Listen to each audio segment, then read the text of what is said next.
아니, 그러면은요, 이제 지금 저희 1시간 정도 소개를 했거든요. 그러니까 이제 본론이거든요. 이제 본론. 근데 혹시 화장실 가셔야 되나요, 혹시? 아니면은 그냥 바로 진행할까요? 다음에도 다녀오시죠. 예, 자유롭게 하시죠. 그러면, 지금은 이제, 아까 간단하게 언급하셨지만, 그거를 조금 더 이제, 더 깊이 언급하실 분은 언급하시면서, 그 다음에 또 어떤 경험들 있죠. 교회 이제 예를 들어서 지금 목사님 같은 개척하신 분도 계시고 개척할 분도 계시고 먼저 하신 분도 계시니까 그런 분들께서 이제 느끼셨던 것들 같이 좀 나누면서 어떤 대안들도 좀 찾아갔으면 하는 바람이거든요. 그래서 그런 거 그러니까 자유롭게 해서 지금 한 10분 정도 한 분당 10분 정도 하고 모자라면 더 또 드릴 테니까 그렇게 해서 하시면 좋겠고 누가 먼저 하시겠는지. 그러면 방향을 요 방향으로 이렇게 할게요. 자유롭게 하죠. 네. 아니, 그래도 이제 순서는 이렇게 알아야 되니까. 안 하려면 패스는 되고, 알겠습니다. 안 하시면은. 그냥 패스요? 네. 어쨌든 이제 먼저 하세요. 네. 그냥 저는 그냥 자유롭게 네. 나누려고 이런 시간 원했고요. 일단은, 제 고민은 제가 목회자지만, 도움된다고 해서 좋긴 하지만, 결국, 아까 말씀하셨지만 그 교회에 이제 목사라는 것도 성경에 목사라는 말이 뭐 나오긴 하지만 그 칼빈이 이제 제네바에서 목사라는 것 그리고 교회 빠지면 그때 벌을 받았다 하더라고요. 그런 것처럼 어떤 그런 것도 그렇고 강대상도 원래는 그게 이제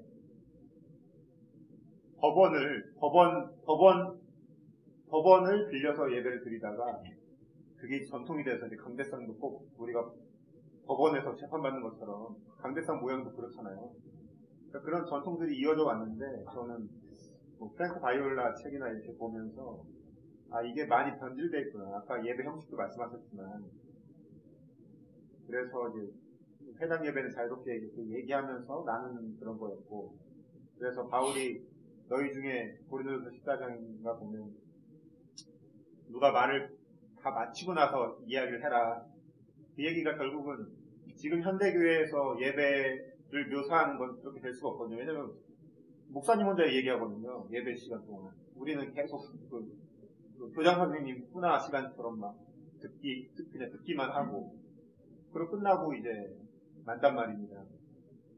그리고 또 교제라는 건 저는 이제 다른 것도 중요하지만 한국 교회에는 전 교제가 없다고 봐요. 코이노니아. 왜냐면 예배드리고 집에 가거든요. 축도 시간에도 나가버리고. 저는 청년 상담을 주로 하는데, 제가 아는 학교 후배도 자매인데 자살했어요. 왜냐면은, 결혼할 때 잡았는데 남자가 이제 다른 여자랑 결혼한 거죠. 그게 여자들한테 충격이잖아요. 그것 때문에 자살했는데, 그 온누리교회 다녔고 큰 교회예요. 결국은 그런 고민들을 나눌 수 있는 곳이 없다라는 거죠. 교회마저도. 왜냐면 예배 끝나면 집에 가니까요. 그래서 교제라는 게 없고 뭐 축복성 불러줘봤자 그게 교제입니까? 그냥 그거 끝이잖아요. 근데 제가 뉴질랜드에서 담임으로 가가지고 이제 교회를 닫은 경우가 있는데 한번 그래서 뉴질랜드 그 사람들이 다니는 교회를 갔어요. 갔는데 예배를 어떻게 드리냐면 딱 오늘 구조가 딱 좋네요.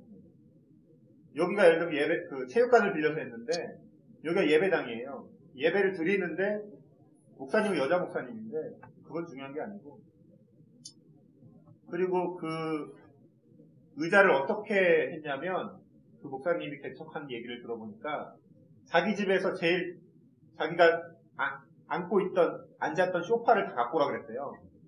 그러니까 우리나라는 목사님이 교회 개척하려면 돈 많이 들잖아요. 장기자 사야 되고 다. 거기는 그냥 소파를 다 갖고 왔어요, 자기들이. 그래가지고 교회를 채웠고 그 소파에 앉아가지고 다리 꼬고 옆에 이렇게 테이블 있어서 물도 마시면서 드려요. 네, 그리고 중요한 건 그러다가 광고를 하더라고요. 근데 갑자기 목사님이 옆으로 나가래요, 다. 그러니까 저는 일어났죠. 저 옆으로 공간으로 간 거예요. 저기 잘 돼 있는 구조가 똑같이 돼 있는. 바가 있자 있고 거기서 이제 초콜릿이나 케이크나 커피나 바리스타가 나눠주는 게 이것처럼. 네. 설교도 안 했는데 예배 벌써 끝났나? 충격이었죠, 저는. 거기서 이제 찬양하는 사람도 있고, 어떤 분이 오더라고요, 저한테. 그러면서 이제 어떻게 왔냐요? 제가 이제 그런 교회를 이렇게, 교회가 분열돼서 문을 닫았고 힘들었다 그러니까 그분이 이제 하나님이 목사님의 삶을 귀하게 보시고 포기하지 말라고 말씀하신다. 그러면 이제 영어로 그게 하시더라고요. 그래서 자기가 기도를 해주겠대요. 근데 안수 집사님이에요, 보니까. 안수 집사님이 저를 안수해주겠대요. 아, 안수 집사니까 해주겠다 생각하는데 머리 안수해주면서 이렇게 기도해주는 거예요. 이 목사님이 세상의 생각하지 않게 하시고 하나님의 생각으로 포기하지 않게 해달라고 기도해주는 거예요. 근데 갑자기 또 귀를 이렇게 해주는 거예요. 귀를 이렇게 해주면서 또 머리만 안수해주는 게 아니라 얼굴 자체를 다 안수해주는 거예요. 남자분인데 그래서 귀를 이렇게 닫더니 세상의 소리를 듣지 않고 하나님의 음성 듣게 해달라고. 그리고 눈을 또 이렇게 해주는 거예요. 그래서 세상의 시각으로 보지 않고 하나님의 시각으로 보게 해달라고. 그래서 입을 이렇게 해주는 거예요. 원망의 말 하지 않고. 아, 이거 좋다. 나중에 써먹어야 되겠다. 물론 이상하게 쓰기 그렇지만 그때 이제 머리에만 안수받는 게 아니라 입에도 안수받고 했어요. 근데 그 형식이 중요한 게 아니라 그러고 나서 이제 10분이 지나니까 전 이게 교제구나라는 생각이 들었어요. 그러고 나서 다시 들어가는 거예요. 예배당으로. 설교를 하고 들어가는데 거기에 이제 빵과 이렇게 이거를 하면서 떡을 이렇게 빵을 떼주면서 성찬식을 자연스럽게 하더라고요. 근데 중요한 거는 우리는 이렇게 성찬식 하면 이렇게 먹고 고개 숙이잖아요. 성찬식은 서로 교제하는 시간이거든요, 사실은.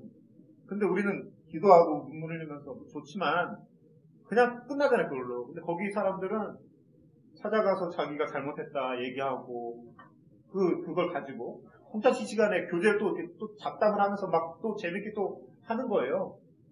그러고 이제 자리에 앉죠. 목사님 설교를 해요. 그리고 이제 예배가 끝나더라고요.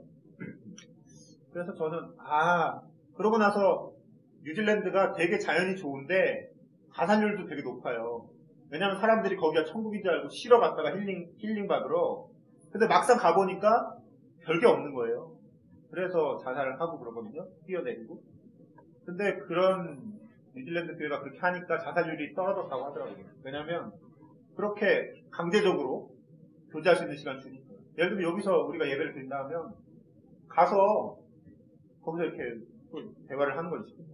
제가 말씀이 길었는데 중요한 건 그때부터 제가 교회가 무엇일까 그런 생각을 하게 됐고, 교회가 과연 부흥되는 거, 성장하는 게 제일 중요한 건가?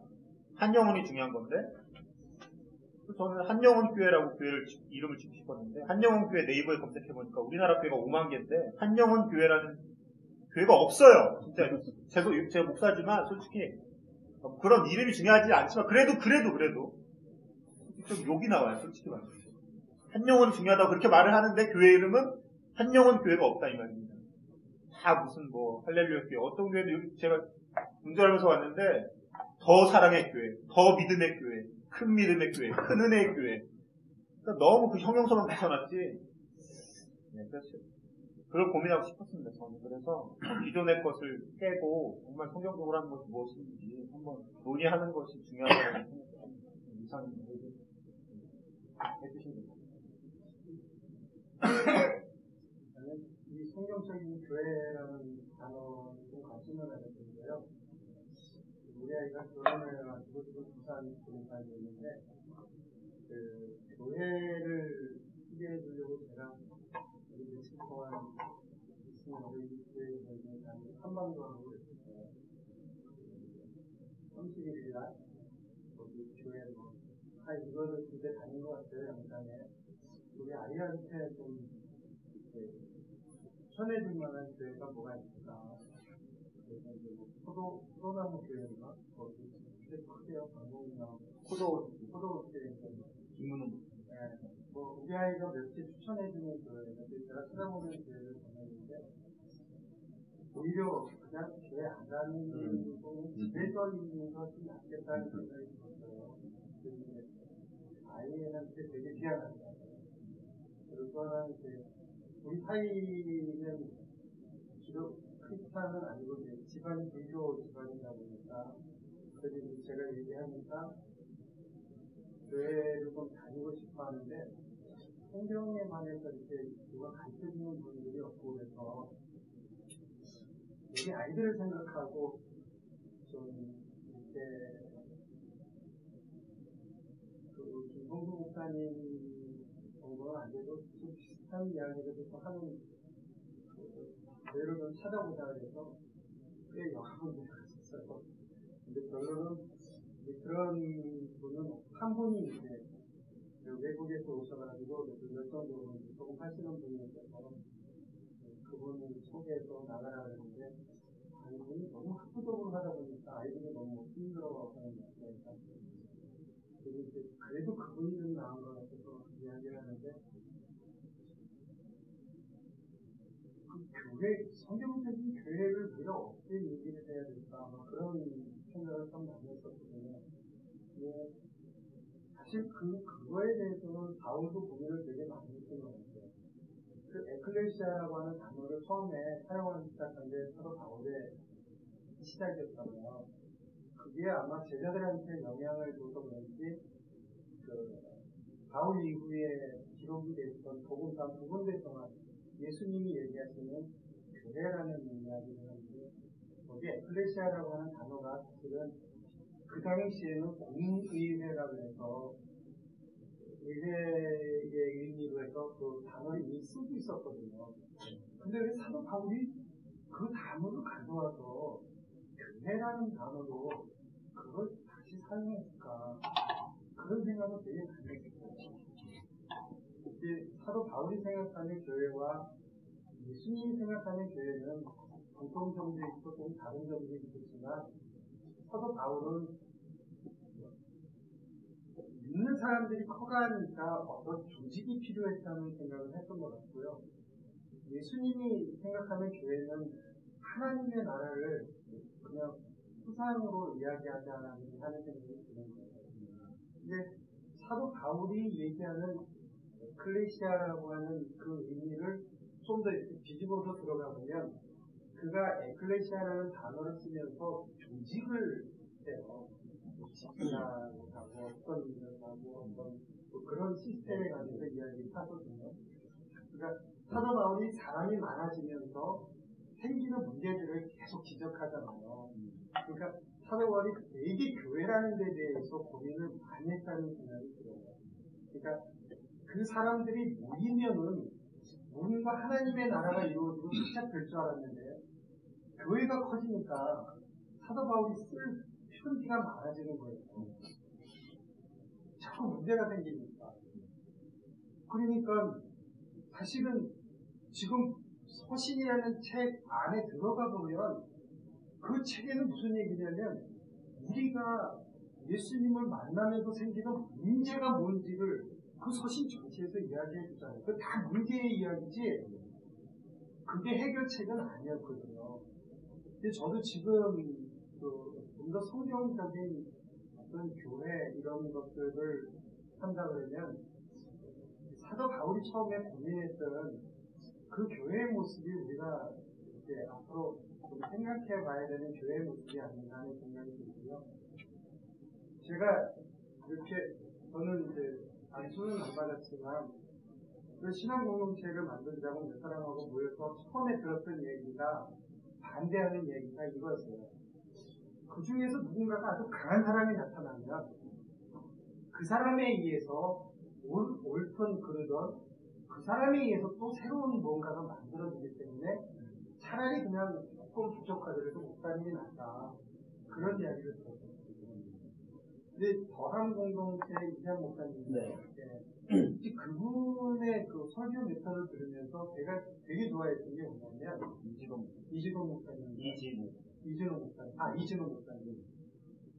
그분은 자기가 꼭 해야 될 설교를 하나를 정해놓고 어느 시간을 정해놓고 나머지 시간에 성도들한테 설교를 할 수 있는 기회를 줘서 그분이 가지고 있는 생각이 무엇인가를 본인도 알고 그리고 이야기하는 그분도 자기가 무엇을 얘기하는지를 서로 알고 이렇게 소통하는 기회로 삼더라고요.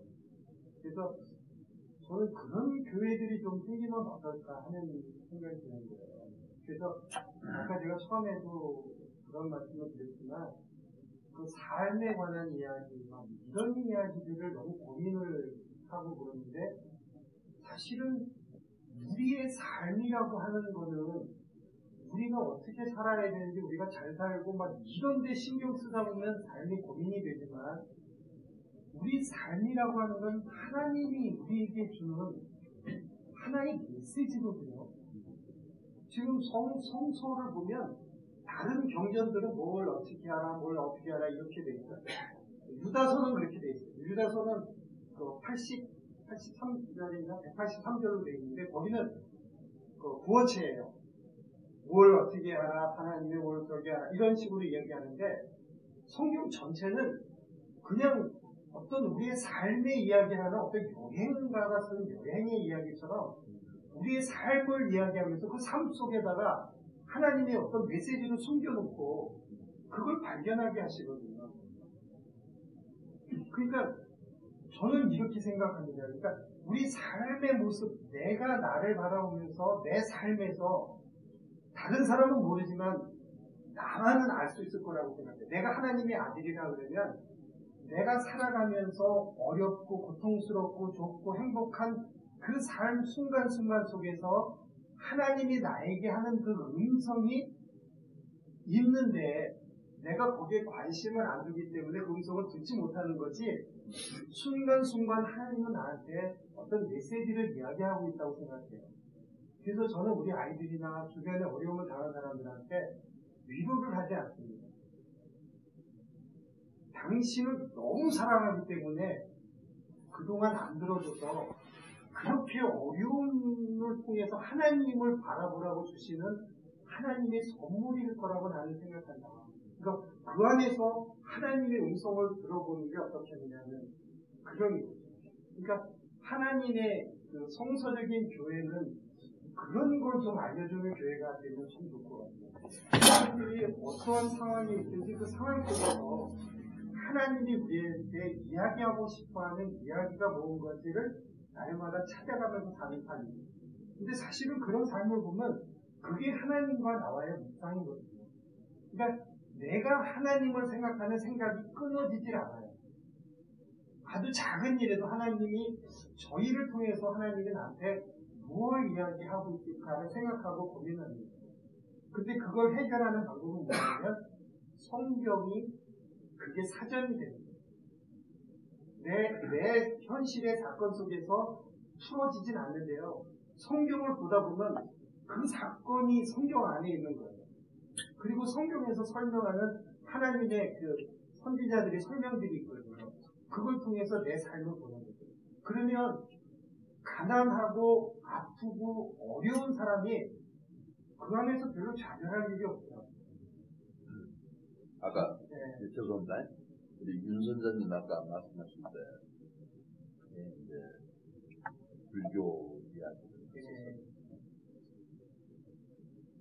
불교나 도가나 양명학이나 불가 쪽에서 봤었을 때 기독교는 이해할 수가 없는 문제입니다. 그래서 저 성경 보면은 뭐 깊은 이야기가 하나도 없고 그건 엉터리 같은 이야기, 이 도덕적인 이야기가 그런 게 깔려져 있는 게 성경이에요. 이해할 수도 없고 그들로서는 코미디 같은 이야기입니다. 왜 그러냐면은 저거는 저쪽 불교 8만 대장경 아니라 80만 대장경이 여기는 넘어요. 근데 거기에 나오는 문체도 굉장히 엘레강스합니다. 아주 노블리티하고요. 그런데 제가 하나님에서 안에서 누리게 된 은혜가 뭐였냐면, 저는 저 80만 대장경이 우리 성경 한 절도 나는 아니라고 그런 은혜를 주셨어요. 그러니까 성경의 세계는요 우리의 전부니까. 왜? 이것은 신이 신강 문자로 우리에게 준 개념이란 말이에요. 무슨 말이냐면 저 같은 쓰레기가, 예를 들어서 저 같은 똥이요, 저 같은 필수작인데 제 자체가 처음에 기독교 와서 고신교의 서울 영록교라고 유명합니다. 그 순봉호 장로랑에서 7 장로들이 만든 교회예요. 그래서 철저하게 목회자는 장로 회의의 결정사항을 그대로 그냥 집행하는 사람이에요. 궁극적입니다. 쉽게 말해서 그냥 목회자거든요. 근데 사회에서는 훌륭한 교회라고 아주 유명한 교회라고 우리 김성수 목사님 설교에 한 20번, 30번 700편 설교에 한 30번은 두드러 편 교회가 저 교회거든요. 특히 손봉호 장로. 자리보 이야기 많이 했고 말하는 제가 무슨 말씀을 해보자 하면은 자 그런데 하나님은 우리를 어디로 끌고 가냐라는 이야기책이라 이게 내러티브란 말이에요. 성경은. 왜 성경은 이야기책이지 어떤 추상 담론이 없습니다. 이게 소름 끼치는 거예요. 성경은. 저는 오늘도 마찬가지고 어제도 마찬가지고 그제도 마찬가지고 내일도 그럴 거고 소름 끼칩니다. 성경을 보면은요. 제가 오늘 새벽에도 꿈을 꾸는데 어디 불교 대학원을 다니는 친구랑 중2랑 선 이야기를 하고 있는 꿈을 꿔요. 저는 요새 꿈에서 너무 많이 배우거든요. 정말로. 주는 타짜 앞에서 배우고 있다시피 하고 있는데요. 무슨 말씀을 드리고자 하냐면 그런데 처음에 기독교 와서 설교를 들어보니까 이것은 성경 원문 이야기 하나 해놓고 2분, 3분 자기 말하고 다는 걸 갖다가 따다가 붙여놓고 소련말, 미국말 하고 있어요. 근데 중요한 건 뭐냐면 이게 있거든요. 자기 말하면 자기도 모르고 모르는 것이 내게 느껴져요. 그냥 와요. 이렇게. 물밀듯이. 자기도 모르는 소리를 자기가 하는 거예요. 그러니까 앞뒤도 삼았지 않냐고. 그 다음에 그 말하는 어휘 수준도 무지하게 낮고 아까 말씀하셨지만 표현 언어적에 있어서 불교에서 말하는 단어를 따라갈 수가 없어요. 저는 굉장히 관념론 쪽이고 추상론 쪽에서 이 형성된 단어가 지난 2000년 역사 동안에 산더미같이 쌓여져 있습니다. 네. 거꾸로 불교에서는 기독교를 비난합니다. 굉장히 관념을 만들어낸다고 굉장히 비난하거든요. 그런데 기독교라는 것은 지금 왜 그러냐면 제가 교회라는 개념이 저는 신부는 평신도니까요. 교회라는 개념에서 가장 중요한 게 우리가 어디로 가고 있느냐가 나는 가장 중요한 관건이라고 봐요. 자, 그러면은 세상의 종교와 기독교와 같은 종교냐? 진짜 기독교는 종교가 아니거든요. 이건 종교일 수가 없어요. 하나님을 만나게 되면 이건 그냥 우리가 끌려가는 삶이거든요. 온치 않게 이 땅에 왔고 온치 않는 죽음의 수레를 향해서 우리 갈 뿐이에요. 근데 그 죽음의 수레라는 것 자체가 우리를 하나님께로 데리고 가는 수레거든요. 영광된 수레거든요. 엘리야만 불병거 타고 올라간 거 아니거든요. 우리가 그 병거를 타고 가거든요. 저는 진짜예요, 이게. 저 같은 놈한테 지금 하나님이 우리 김성수 목사를 통해서 성경을 관주하게 해줬고요. 저한테 히브리인을 향해서 너도 빚 갚아야 되지 않냐? 하나님의 마음이라는 책을 써라. 불교도를 위한 책을 써라. 지가 한 3권을 받았어요. 써야 되는 책만 년. 그런데 한 40일 전에는 어떤 한국의 유명한 사람을 위해서 창세기를 정리를 하라는 거예요. 그래서 정리를 제가 지난주 토요일에 끝냈습니다. 엊그제. 엊그제가 아니라, 어제 그제요. 그러니까. 그래서 이번 주 20일까지 다 지금 끝내려고 하는데. 그것도 강권으로 끌려왔어요. 근데 강권으로 끌려오면서 제가 느낀 게 뭐냐면 소름 끼쳤던 게 제가 써놓고도 제가 놀랐어요. 아, 성경이 이렇게 써졌구나. 내가 써놓고 내가 만든 문장이 아니에요. 이게 어떤 화가가 그려놓고 내가 이거 그리지를 안 했다라고 생각하면 배너 영화를 만들어 놓고 주여 내가 이것을 만들었나이까 라고 했다는 말이 500번 이해하고 나오는 거예요.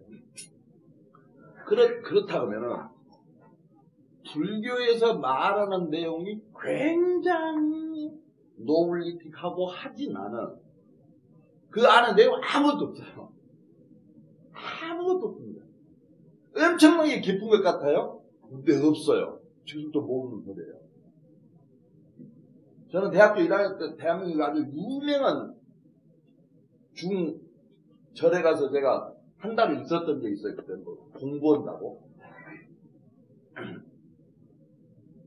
거짓이지. 근데 교회를 왔더니 그 수준도 안 돼요. 우리 목사님들 계신데 미안한데 그 수준도 아니고 되지도 않는 본문가 따라가 되지도 않는 소리하고 그냥 끝이에요. 그리고 신문 이야기, 잡지 이야기하고 자기 이야기하고 무슨 이상한 소리만 하다가 끝나버려요. 그럼 그게 교회냐? 아까 지금 여러 가지 논문도 이야기하고 말씀하셨지만 저는 교회로 아주 중요한 게 뭐냐면은 우리가 어떻게 태어나서 어떻게 영광된 길로 끌려가고 있느냐. 근데 그 끌려가는 길은 십자가고 피 위에 없다. 그 전부가 예수다. 그래서 베스트로 시작해서 마라나타로 우리 성경 끝난다? 그게 베스트 성경 뜻이에요. 자, 그러면 기독교가 지금 우리가 교회 이야기를 하는데 좋은 이야기, 뭐 열린교회, 뭐 있고, 애들도 있고 다 좋을 수 있어요. 그런데 어디에서 어디까지 끌려간다라는 이 간주된 십자가의 길로 관주되어 있는 요 루틴이 딱 있단 말이에요. 기독교는 이건 영혼이 딱 있는 거예요. 그걸 누가 인도를 해줘야 돼요. 근데 그것을 왔다 갔다 하는 이야기에서는 안 되거든요. 문제는 한 가지예요. 제가 한 5년 전, 6년 전에 보니까 중들은 증문즉설이라고 있죠. 뭐 해민스님, 요 중대가리들이 있어요. 제가 기도한 성경이 뭐냐면 쟤들이 지금 천주교 성당을 빌려서 쭉 돌아다녀요. 전국 수행하고 바글바글해요. 시주도 많이 들어와요. 근데 세상에 거가 누가 다 갖고 앉아있냐? 목사 사모들이 갖고 앉아있어요. 목사 사모들이 가가지고 한번 들어가서 보시면 알아요. 저는 한 5년 전에 쭉 봤었는데 질렸었죠. 문제는 지금 교회에 문제가 여기 있다는 거예요. 저는. 목사 사모들이 가갖고 전부 하소연하고 있어요. 목사 서방에 대해서. 중대가리한테. 우리 남편은 어쩌고요, 뭐 어쩌고 하는데 해답이 없어요. 그러니까 해민 중대가리가 난 중대가리더라고요. 왜냐하면 저들은 저들이 봤을 때 기독교는 정말로 한심한 수준이에요. 그런데 성경 한 절이 저들의 80만 대장경을 덮어버려요. 천지를 다 이루니라 끝. 하나님이 천지를 창조하시니라 이 한 절이 그래요. 나는 제가 교만한 말씀인가 몰라도 중들 100명을 안고 나는 혼자 다 할 수 있거든요. 왜? 확고한 것이 있으니까. 진짜 알레테이아가 있으니까. 영원히 변치 않는. 기독교는 이 해답을 못 내놔요. 지금 아까 말씀하셨던 내용들이 뭐냐면 굉장히 제가 보면 뱅뱅뱅 도는 이야기들아 이 말이에요. 증문즉설이 없어요. 교회가. 증문즉설이라는 게 뭐냐면은 자, 그러니까 우리가 예배하고 성경 공부하고는 엄연히 달라야 돼요. 예배하고 성경. 예배라는 문자 그대로 경배하는 거거든요. 경배하다라는 것은 사실 절하다, 프로스큐어를 절하는 거잖아요. 발에 입 맞추는 거거든요. 근데 우리는 절도 안 해요. 그죠? 이슬람은 잘하죠. 예를 들어 제가 이제 하는 거예요.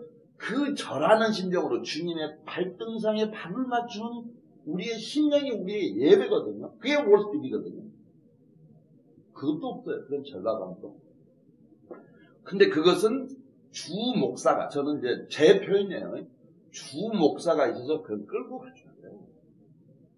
이 교회라는 것이 난상토론으로 오는 것은 절대 나는 있을 수 없다고 봐요. 주 신학적 원리로 해서 성경이 우리를 인도해 가시는 하나님의 것들로 완전하게 때려 죽임을 당하는 곳까지 끌려가는 것이 신학적인 토대가 기초가 돼서 나가줘야 되고 거기에 따르는 질문이 없다. 가장 지금 큰 문제죠. 근데 성도들이 와가지고 청취자로서 관전자로서 듣다가만 가요. 그들 안에 아무것도 안 남아있고 그들 안에는요 되지도 않는 외아들만 하나 둘 남아있고 성경 들은 말씀은 아무것도 없고 애아로 기억을 하고 있을 뿐이거든요. 이것이 오늘날 예배의 한국 예배 이 한국 예배의 뿌리 자체가 말하자면은 영국에서 미국으로 건너와서 그러니까 로마에서 유럽으로 갔고 유럽에서 갈 때에는 철학이 됐고 철학이 미국으로 넘어왔더니 상업적 자본주의가 됐고 미국에서 한국 기독교로 한국 교회로 넘어왔더니 이것이 가장 악한 악성 자본주의 기독교로 나는 왔다고 보고 중요한 것은 목자가 되려면은 깨달음이 있어야 되거든요. 우리 이렇게 연세를 이제 드신 목사님들 이렇게 계신데 불교에서는 뭐냐면은 적어도 법대에 앉으려면 중들 앉는 데를 법대라고 그러거든요. 법대에 앉으려면 적어도 30년 수련은 해야 돼요.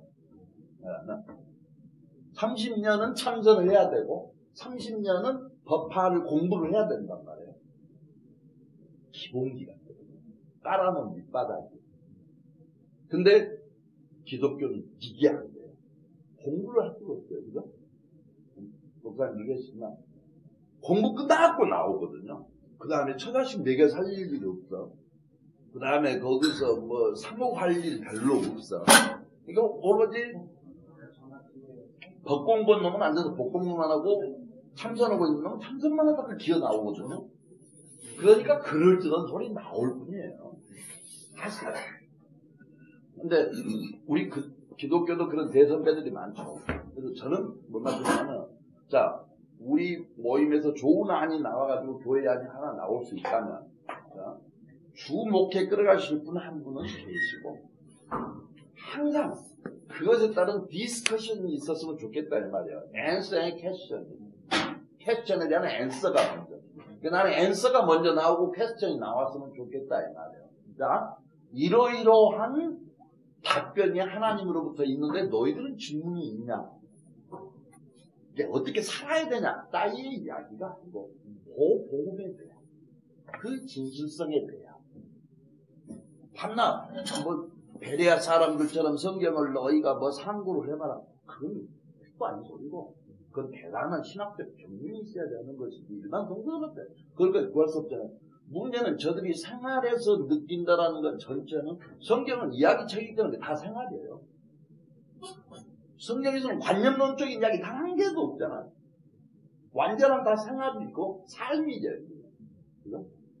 그래서 제 말씀은 아까 우리 윤 선생님이 말씀하셨다시피 그런 그 교회적인 패턴 즉 늘 언제든지 퀘스천 예배 시간에 그 성도 한 명이 손들고 할 수 있는 배짱이 없어갖고 못 있을 뿐인데 이것이 자연스럽게 구리면은요 저 사기꾼 교회들은 다 문 내려야 되거든요. 어차피 적어도 저 한국 20, 30년 있으면요 저 교회들요 저는 장담을 해요. 저거 다 없어져요. 저것들 다 사기꾼들이거든요. 천하의 사기꾼들. 나는 회사 갖고 직원들 월급 주고 하기 위해서 사기를 쳤지 쟤들은 대놓고 사기꾼들이거든요. 쟤 무당들이거든요. 아니 참말이에요. 소황사의 목사 같은 놈들 지도 모르는 소리 지가 하고 있어요. 뭔 말씀이냐면 그런 것 말고 진짜 복음을 흘려가고 복음이 흐르는 거. 복음이라는 게 흘러간다라는 말이 결국 예수를 통해서 바울을 통해서 바울이 생각을 해보세요. 바울도 나와서 설교할 정도가 되려니까 아라비아 사막에서 3년 다소에 가서 13년 16년을 공부하고 나와요. 까말리에까지 나온 사람도 그러면 몇 년 했어요? 최소한 30년 공부한 사람이에요. 그러고 나서 써진 것이 고린도 전서 로마서라는 대교리의 완성들이 이루어지는 것이죠. 그래서 우리 기독교의 천박성은 뭐냐면은 너무 그러니까 신학대학을 각오하면 그 신학대학에 대해서 교단에서 정말로 그 목사 하나를 키우기 위해서 100명 넣어갖고 목사가 10명 나올 수 있어야 되는 거거든요. 사실은 그 대신 생활 보장해주고 그러니까 이제 이건 구조적인 문제라 우리가 말할 수 없는 대상이지만 그래서 진짜 신학도가 완전히 예수의 복음을 깨달아 알아서 그 손에 핏물이 흘러야 되거든요. 그 사람 발가락에 핏물이 흘러야 되고 그 사람 머리가 잘려져서 예수의 머리로 바꿔진 사람들이 나와야 되거든요. 그래야지 기독교에 권능이 있고 능력이 있는 것이죠. 주둥아리가 아니라 내가 너희들 말로만 하는 게 능력으로 너희들을 알아보리란 말이야. 뭐예요? 그건 대가리가 아니잖아요. 예수 대가리냐 아니냐 네 대가리냐. 이게 안 돼 있는 교회를 갖고 판나 찍고 뜯고 예배에 형식론에 대해서 이야기해봐야 그건 형식론 아니냐 이 말이에요. 그 예배나 이 예배나 저 예배나 이 예배나 절에 가서 하나 뭔 상관이냐 이 말이에요. 김성수 목사 말대로 한 층의 교회에 지금 뭐 무당 세 군데 네 군데 있는 거 너니 합해서 시간 나 바꿔서 그걸 로테이션으로 써라. 그게 훨씬 낫잖아요. 우리 예배의 형태도 나는 마찬가지다 이 말이에요. 하되 우리가 어디서 어디로 가느냐 하는 신학적 토대를 분명히 해서 혼음에 관해서 늘 우리 이 예배 안에서 하나님 경배함 안에서 이 앤스 캐시점이 있었으면 나는 참 좋은 교회 아니겠느냐. 사람이 사랑하는 역사가 있는 진짜 교회. 무당 짓거리하는데 말고 예수 마음 내 마음 다 돼서 내가 예수 마음 됐고 내가 예수 눈 되었고 내가 예수 기가 되었으면은 환자 금방 낫거든요 사실. 그죠? 나사로 죽은 거 살아나잖아요. 우리한테 다 그 권능 주셨잖아요. 뭐 직임으로 주신 거 아니잖아요. 다 주어져 있잖아요 우리에게. 죽은 자를 살리다. 우리에게 그 능력 있잖아요 이미. 그 권능이 있는 교회가 되려면 신학적 토대가 확고하게 우리를 어디에 십자가까지 끌고 가는가. 그 가운데서 떨어져 나오는 우리의 고뇌, 고통, 눈물 요것을 보듬어서 그날 그 힘을 얻어 또 일주일을 살아갈 수 있는 진짜 힘. 거짓말 아니에요. 요 교회가 나는 최고 이 땅에 정말로 섰으면 좋겠다. 어떤 형태가 됐든 제 생각입니다. 말씀하시는 거. 계속 저는 전진입니다. 근데 클레시아의 번역을 바울이 처음 썼어요? 지금 그 자료를 보면 처음 그 단어를 사용한 게 사도 바울이 쓰기 시작했어요. 연도약으로 사도 그 에클레시아라는 단어가 가장 빨리 사용하게 된 게 바울 이후에 그 복음서에서 나오는 것도 사도 바울 서신 이후에 그렇기 때문에 사람들이 자꾸 오해를 하는 거예요. 왜냐면 성경책의 순서를 가지고 얘기하는데 연도수로 얘기하면 바울 서신이 제일 빨라요. 예수님이 돌아가시고 20몇 년 만에 18년인가 14년 만에 서신이 쓰여지면서 그러니까 예수님 돌아가시고 예수님이 30년 33년 얘기하잖아요. 보통 사도 바울이 제일 빨리 썼다는 고린도서나 그 서책이 42년에서 48년 사이. 지금 제일 빨리 썼다는 마가복음도 그보다 52년으로 보고 있거든요. 마가복음이 제일 먼저 썼다고 복음서 중에서 가장 빨리 썼다고 그러는데 사실은 그보다 훨씬 더 빨리 쓴 게 유다복음이 제일 빨리 써요. 하여튼 간에 그래서 예수님 설교 중에 이제 교회라는 단어가 하나 들어간 것 같은데 네, 그게 그 단어 그때 예수님이 쓰셨다는 그 교회라는 의미가 뭔지 저도 지금 되게 궁금해요. 근데 그걸 설명을 아무도 못해요. 그래서 저도 그 논문 하나를 쓰면서 제가 자료를 보고 놀랐어요. 그 예수님이 얘기하시는 거는 아마 교회가 아니라 하나님의 나라에 관한 이야기를 아마 하지 않았나. 교회라는 단어를 썼을지라도 그 교회도 에클레시라고 그렇게 번역은 된 거죠. 네, 원문에는 이렇게 번역이 되어 있는데 그런데 조금 전에 말씀하신 대로 예수께서 말씀하신 교회는 전체가 하나님의 나라 그러니까 하나님의 통치권 안에 있는 모든 것들을 교회라고 분명하게 말씀하셨습니다.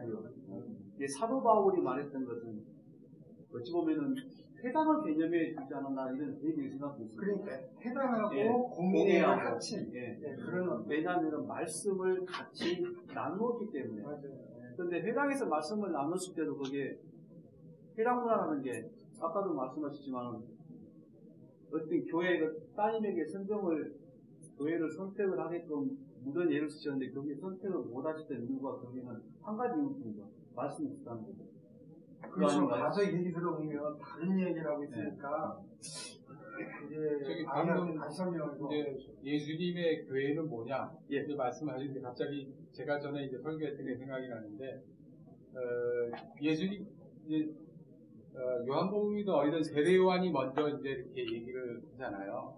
이제 소리가 먼저 예수님의 그 오심을 먼저 이렇게 이제 선포하고 예수님께서 천국이 가까이 왔다. 근데 그 천국이 저는 예수님의 그 교회 뭐 이렇게 이제 딱 찍어서 이제 명기를 하시니까 이제 참 굉장히 귀한 질문이라고 생각을 하는데 예수님은 천국이 가까이 왔다. 예수님이 다가가면서 천국이 가까이 온다. 이 자기가 천국이다. 저는 그렇게 이제 설교를 했어요. 그러니까 예수님 자신이 그냥 끝이에요. 그러니까 그게 교회고. 이게 뭐 하여튼 이제 그렇게 갑자기 생각이 든 거 이제 말씀드리고 좀 전에 윤 목사님이시죠? 윤철준 목사님. 그 다음에 말씀하시고 다 끝나신 거예요. 더 아니 뭐 제가 끝났나요? 지금 되게 자연스럽게 이어가는 게 좋아요. 아니 왜냐면은 이게 자연스럽긴 한데 얘기를 이렇게 하다 보면 못 하시는 분이 계시는데 자연스럽게 그러니까 하면 좋을 것 같아요, 그냥. 그냥 귀찮은 분들 어차피 한 게, 그냥, 왜냐면 하다 보면 이게 주고받아야지. 아니 그러니까 그 주고받는 거는 할 거예요.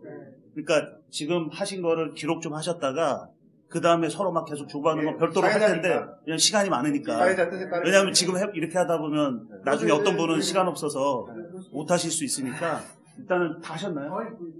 다른 분들 얘기를 해야 되니까 그러니까. 오히려 저는 이야기거리를 꺼내서 이렇게 얘기하시는 게 되게 좋아요. 그러면 꺼내놓으신 거. 그러다 보니 그 회당 문화라는 게 결국에는 사실 뭐 말씀을 강요하는 자리였었거든요. 근데 거기 회당에 지금도 어떤 이제 뭐 문화적으로 보존도 하고 있지만 회당에 가면 회당장이라는 자리가 따로 준비가 돼 있거든요. 그 자리가 뭐냐면 모세 자리라고 돼가지고 재판관의 자리입니다.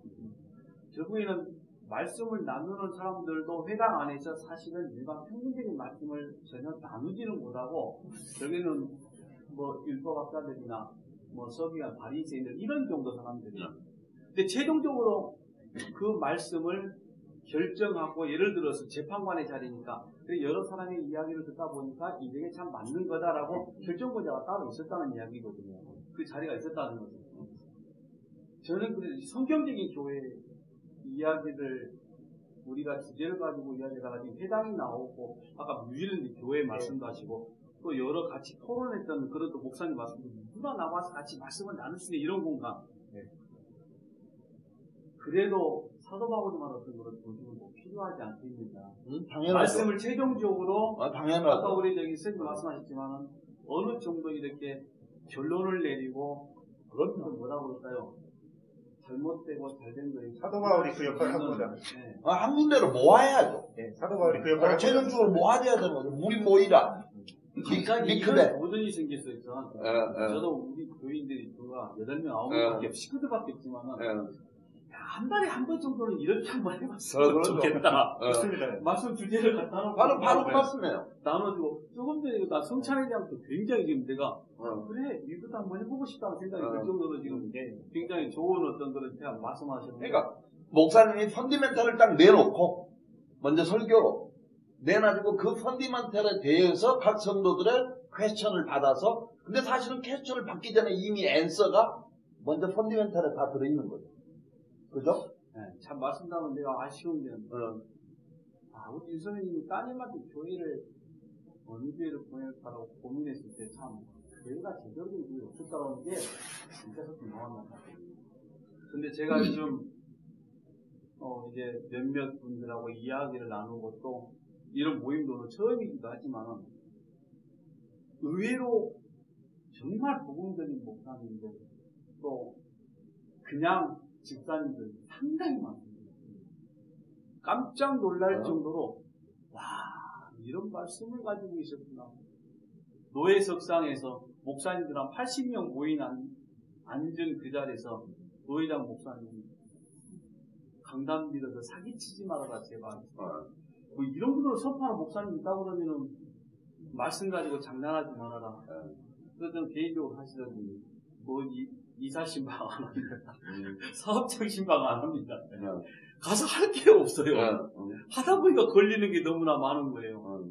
교회가 안 되기 시작하는 거죠. 가서 아주 무당이라고 하는 대놓고 직접적으로 목사한테도 하셨는데 무당직을 하고 있어요. 아니, 솔직히 저한테 주께서 무당 목사 책을 쓰래요.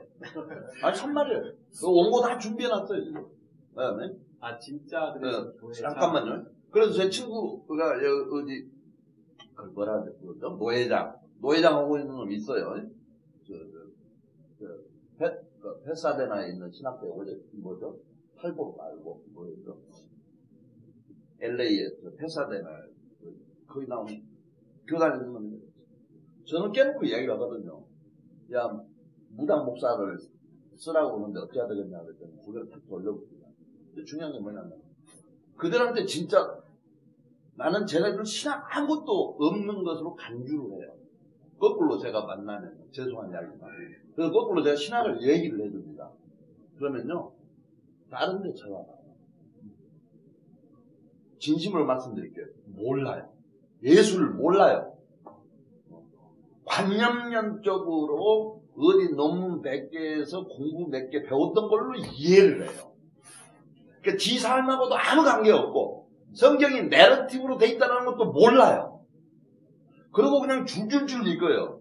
저는 엊그저께 야곱이 마지막에 유언을 할 때 야곱의 아들들아 들으라 이스라엘의 아비의 말을 들으라고 성경 한 절 갖고 제가 4시간을 어제 아침에 연구를 하게 맹주시더라고요. 한 문장에 자기를 야곱이라고도 표현하고 이스라엘이라고도 표현하거든요.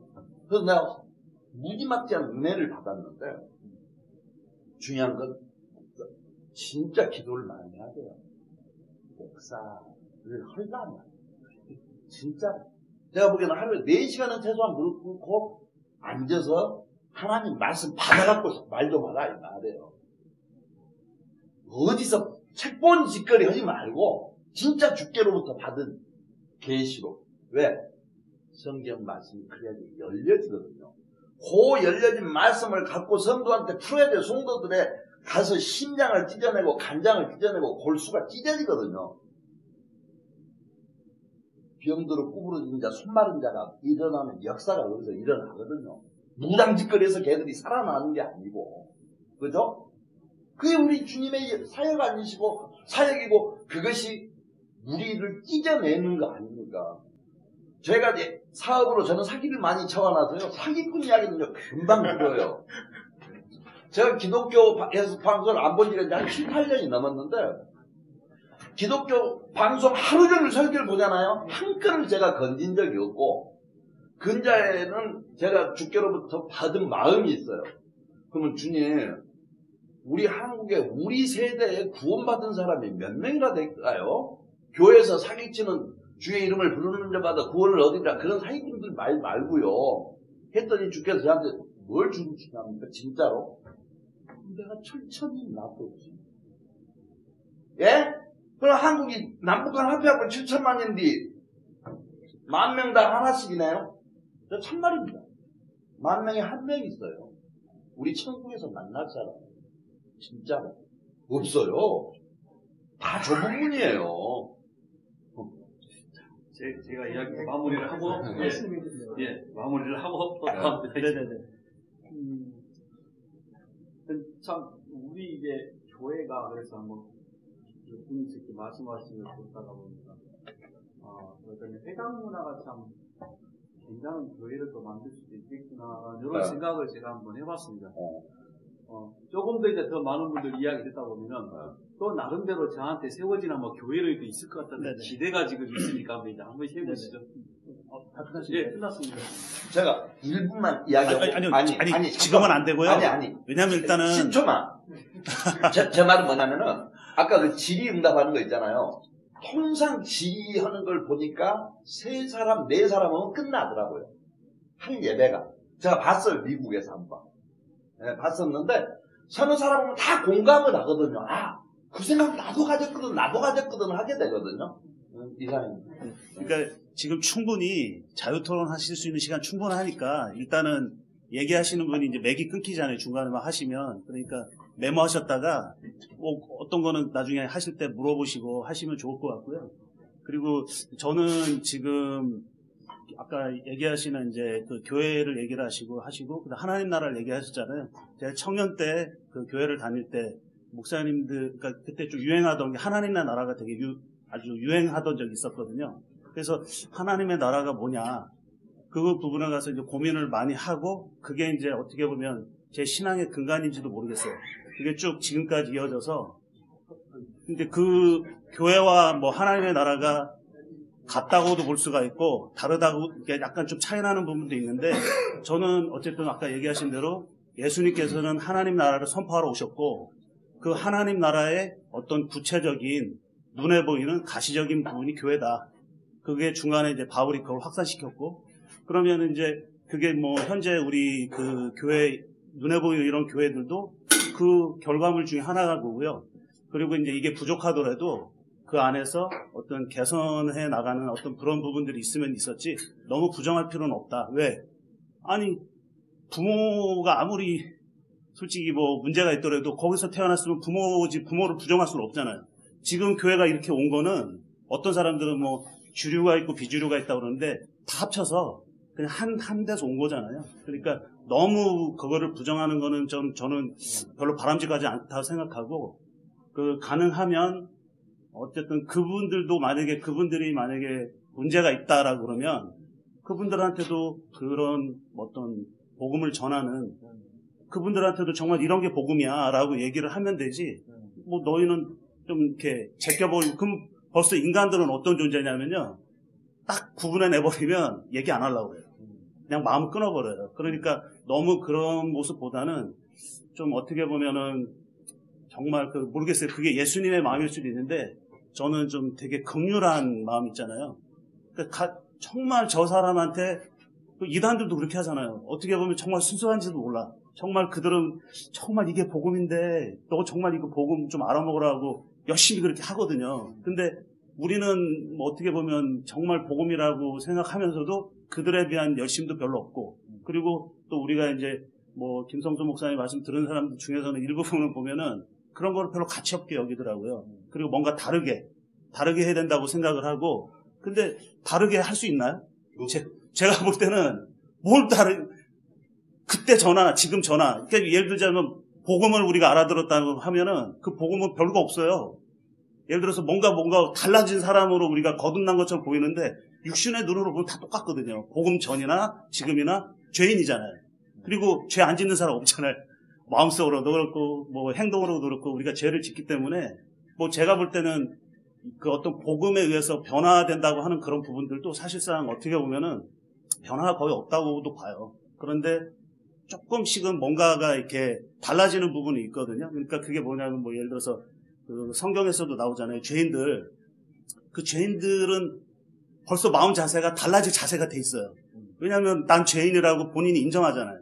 인정을 하니까 누군가가 뭔가를 좀 얘기를 하면 받아들인다고요. 근데 그거를 딱 닫아버린 사람들은 뭘 아무리 좋은 얘기를 해도 안 되더라고요. 그러니까 어떻게 보면 우리가 이제 그런 마음을 가지고, 긍휼한 마음을 가지고 정말 그 복음을 이해를 하고 그거를 이렇게 가려고 하는 그런 부분들이 있으면 저는 뭐 좀 부족하고 해도 충분히 이제 가능하다고 생각하고요. 그리고 제가 이제 개인적으로는 미국에 좀 있었는데 미국에서 좀 좋은 경험을 한 것 같아요. 그게 뭐냐면 미국에서 이제 일부분, 전체는 아닌데 한인교회 목사님들 중에서 보면은 일부분이 되게 불쌍하시더라고요.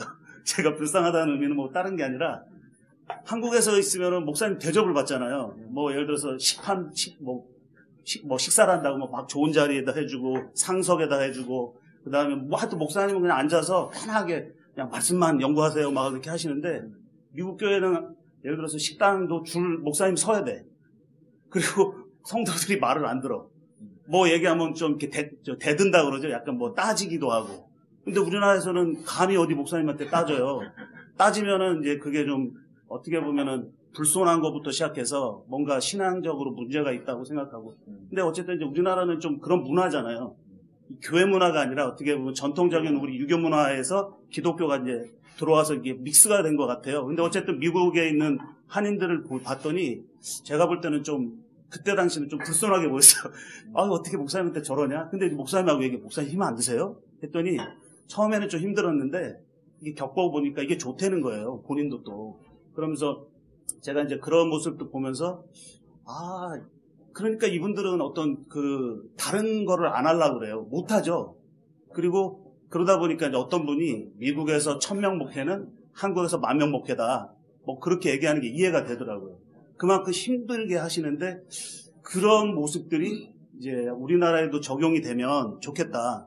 근데 우리나라는 옛날에도 그렇고 지금도 그렇고 그냥 똑같아요. 변함이 없는 거예요, 교회가.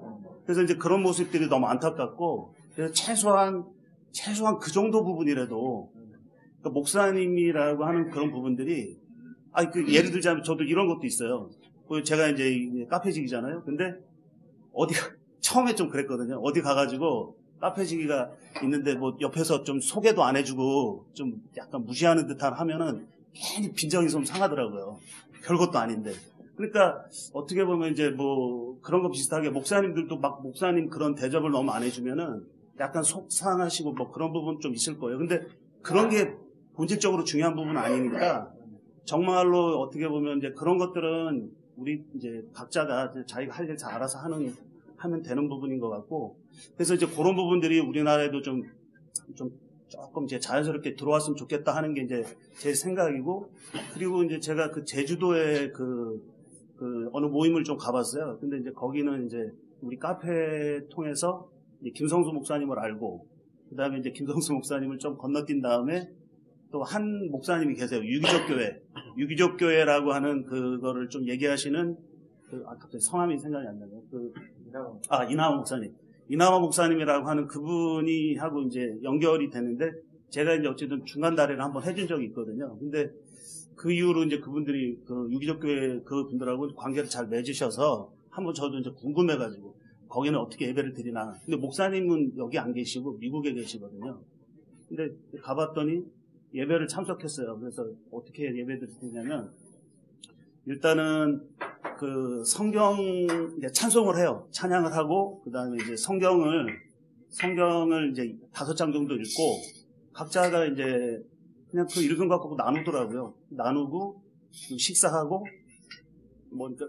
식사하기 전에 이제 또, 좀 다른 얘기도 하더라고요. 근데 하고, 식사하고 헤어져요. 그게 예배예요. 주일에 드리는 예배. 그래서 어떻게 보면 저도 그걸 보면서, 우리나라 교회도 왜 이렇게 못할까? 충분히 할 수 있는데. 그러니까 제가 이 말씀을 왜 드리냐면, 설교 중심 있잖아요. 설교 중심의 어떤 그런 예배가, 예배 한 부분이라고 하면 설교 중심이 아닌 그 예배로 드릴 수 있는데, 제가 이제 어떤 분들하고 얘기를 하면 설교가 무조건 있어야 된다고 생각하더라고요. 설교는 필수. 그러면 설교에 대한 정의는 뭐냐? 예를 들어서 어떤 부분이 이렇게 간증이 됐건, 자기가 이렇게 공부했던 거를 나눴던, 어떻든 간에 그런 거는 그러면 설교가 아니냐. 그러니까 넓게 설교를 이제 너무 이렇게 좁게 보면은 설교가 아닐 수도 있겠지만, 설교라는 부분을 좀 넓게 이렇게 해석을 하면 다 설교죠. 저는 이제 그렇게 생각하는 입장에서, 그래서 거기 내려갔을 때 봤던 그런 것들이 좀 도움이 많이 되고, 이렇게도 할 수 있는데, 근데 제가 이거를 얘기를 하잖아요. 그러면 다 안 받아들이더라고요. 그거 무슨 예배야, 그게. 예배의 어떤 형식에도 안 맞고, 이런저런 많이 얘기를 하시더라고요. 그게 이제 어떻게 보면 지금의, 우리나라 교회에 어떻게 보면 교인들의 현 주소 같아요. 그러니까 어떤 목사님의 문제, 성도의 문제가 아니라, 이 구조적으로 지금 이렇게 그냥 세뇌다. 그냥 전통이라고 그럴까요? 전통으로 이렇게 내려온 이게 예배고, 거기서 벗어나면 예배가 아닌 걸로. 그러면은 이제 그러다 보니까 예를 들어서 예배라고 하는 게 주일에 그 시간에 드리는 게 예배만이 아니잖아요. 어떤 분은 그렇게도 얘기하더라고요. 예배당을 벗어난 순간부터 예배라고. 아니, 그 삶 자체가 예배인데, 특정하게 그렇게만 하니까 너무 이렇게 제한을 많이 둔 것 같아요. 이렇게 두고 어떤 정의를 갖다가 너무 이렇게 아주 협소하게 하는 그런 부분들. 근데 그렇게 하는 것들이 제가 볼 때는 잘못됐다고 생각을 하면서도 그렇게 하는 건지, 아니면 그게 맞으니까 그렇게 얘기하는 건지는 모르겠어요. 그런데 제가 이렇게 볼 때는 잘못된 줄 알면서도, 어떻게 보면 그렇게만 하는 게 좀 문제가 있다라는 걸 알면서도, 그거 왜 바꾸냐? 이렇게 편한데, 쉽게 어떻게 보면은 이렇게 편한 건데, 그리고 이렇게 잘 학습돼갖고 길들여가는데 이걸 왜 바꿔? 근데 제가 그걸 왜 바꿔야 되냐 얘기를 하는 이유가, 바꿔야 될 필요성이 있는 이유가, 어떤 것에 대해서 이렇게 관념화되고요. 그 다음에 이렇게 정형화되고 하다 보면은요, 거기 안에서 또 갇히게 되는 게 우리 실존이에요. 예를 들자면 예를 들어서 어느 한 목사님의 말씀을 우리가 막 빠져들어가서 들었어요. 그럼 그게 무조건 옳다고 생각하면 다른 거는 전혀 못 들어가거든요. 그러면은 개인한테도 그게 손해고요. 왜냐하면 하나님을 알아가는 부분에서 너무 제한된 부분이 많으니까. 그래서 그런 것들이 좀 그러니까 열린 예배가 이제 지금 좀 다른 얘기로 하는 건데, 열린 예배가 그런 게 열린 예배가 아니라, 지금 아까 얘기하신 부분도 있지만, 그런 거 포함해서, 정말 사람들한테, 우리나라가 좀 애들도 그렇고, 저도 그렇고, 되게 창의력이 없는 세대잖아요, 다들. 다 주입식으로 해왔잖아요. 교회에서도 계속 주입식으로 해오고, 어떻게 보면, 하나님에 대해서, 어떤 분이 또 그런 얘기 하시더라고요. 어느 가족이 있는데, 이 두 부부가 되게 막 힘들어 하더라고요. 신앙적으로 힘들게 하다가 이제 고민 끝내고 열심히 그냥 신앙생활 해요. 예배 드리고. 근데 어느 날 애가 막 부모한테 막 너무 울면서 막 얘기를 하는 거야. 나 교회 가기 싫다고. 그러면서 왜 교회 가기 싫으냐. 하나님이 안 믿겨진다부터 시작해서 여러 가지 있잖아요. 근데 그거를 갖다 부모들도 옛날에 고민했던 거를 막 얘기를 하는 거예요. 그러면서 서로 이제 이 부모랑 애들이랑 막 펑펑 울었다고. 그러면서 그러면 우리는 교회 다녔으니까, 다니고 있었고, 그러니까 우리는 갈 테니까 너는 이제 교회 가지 말라고. 그렇게 결론 내고, 이렇게 이제 신앙생활 하고 계신 그런 가정도 있거든요. 그러니까 정말 이 교회에서 어쨌든 아까 얘기하신 정말 그 복음에 대해서 정말 그 얘기를 해야 되고, 그리고 그 복음이 뭔지를 공부를 해야 돼요. 그래서 이제 전에 이제 목사님께서 얘기하신 방법은, 솔직히 저는 이제 제가 그 얘기를 해드리면, 방법을 하나 딱 제가 생각했어요. 그러면 거기에 빠지더라고요. 거기에 갇히고, 그거 방법 아닌 거는 얘기를 안 하려고 그래요. 저도 그래요, 저도. 그러니까 문제는 그런 거를 딱 규정하는 것보다는, 그 방법을 얘기하기 전에, 얘기하신 것처럼 어떤 이 방법보다는 먼저 원리라고 해야 되죠. 원칙 얘기하시는 정말 그 복음, 본질적인 거를 알아가고, 그 속에서 방법은 이렇게 해도 되고 저렇게 해도 되는 부분이거든요. 근데 이제 딱 한 가지만 더 말씀드리면은, 그 방법 중에서 최소한 요거 하나는 제가 좀 관심을 가지는 게 뭐냐면, 처음에 아주 순수했던 사람도요, 변해요. 어떤 구조적으로 이렇게 거기에 이제 들어가면 그거를 놓지 않으려고 하는 게 바로 우리 인간들이고, 그러다 보니까 예를 들어서 개척교회에 이렇게 하시다가 나중에 이제 교회가 크게 된 그런 분들도 이렇게 보면은, 제가 이제 경험한 거니까, 결국은 이제 자기 이 성을 지키려고 하는 그런 게 너무 보이더라고요.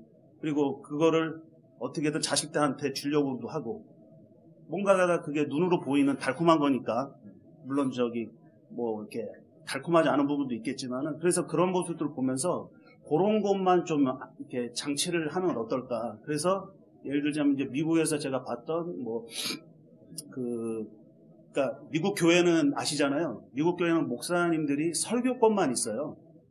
그러니까 교회에 다른 거 관심 없거든요, 별로.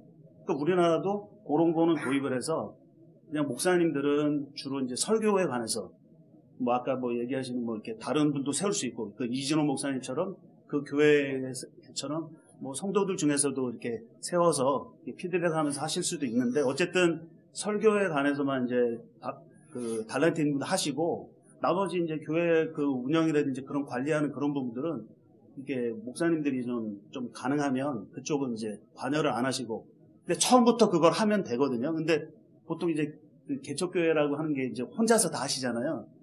그러다 보니까 이제 하고 싶어서가 아니라 어쩔 수 없이 하잖아요. 그런 부분이 현실적으로 있잖아요. 그래서 저는 이제 이런 자리가 좀 어떤 부분에서 이제 좀 좋게 저는 좀 얘기해드리고 싶냐면은, 이게 저도 그렇고 이렇게 남자들이 또 그런 면이 있잖아요. 혼자 다 하려고 그래요. 예를 들어서 교회든 사업이든, 왜냐하면 여러 사람 있으면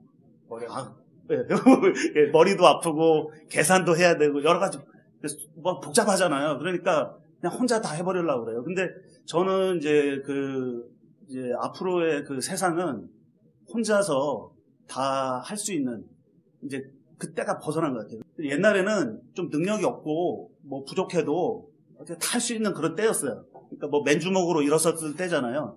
맨주먹으로 다 일어선. 근데 지금은 뭐 제가 맨주먹으로 일어서라 그러면 젊은 애들이 저한테 저 사람 좀 뭔가 좀 세상을 좀 잘못 파악하고 그랬다. 지금은 맨주먹으로 일어설 수 있는 때가 아니거든요. 뭔가 부모의 도움, 누군가의 어떤 부조적인 그런 것들이 도움이 있어야 그나마 일어설까 말까 하는 그런 때잖아요. 그런 것처럼 어떻게 보면 교회도 이제는 혼자서 고민하지 말고, 예를 들어서 목사님들도 혼자서 내가 다 해야지 그러지 말고 이런 자리를 통해서 서로가 좀 부족한 것들 나누고 도움을 줄 수 있잖아요. 예를 들어서 여기 아까 목사님은 솔직하게 여기 오면 또 자기 교회 좀 홍보도 될 수, 뭐 그런 부분도 얘기하시잖아요. 좋은 거잖아요. 그렇죠. 그러니까 저는 이제 그런 것들이 이렇게 나누다가 보면, 만약에 여기 지금 어디 계세요? 동대문이라고 하잖아요. 장안도까지 알았어. 너무 정당화했죠. 그러니까 예를 들어서 동대문에 좀 계시다. 그러면은 동대문에 거기 아는 분 있는데 이분한테 해드릴 수 있고 그런 식으로. 근데 이제 이게 좀 왜 좀 어려웠었냐면, 기존 교회 이렇게 보면은 막 뭐 이 목사님이 여기 이 동네에 살고 있는 분을 사실 자기가 케어를 못하고 어느 분을 소개해야 되는데, 교인 뭐 이렇게 좀 어떻게든지 좀 이렇게 뺏긴다고 그래야 되나? 어떻게든 자기 교회 오게 하려고. 근데 그런 부분이 너무 많잖아요. 근데 그런 마음만 좀 버리고 그냥 만약에 자기가 여기 가까우면은 자기한테 와도 되고, 좀 멀면 그분 교회로 이렇게 인도도 해드리고. 그 교회가 안에 그런 모습이 되면 그 교회들끼리 얼마나 화목하겠어요. 조금 달라도.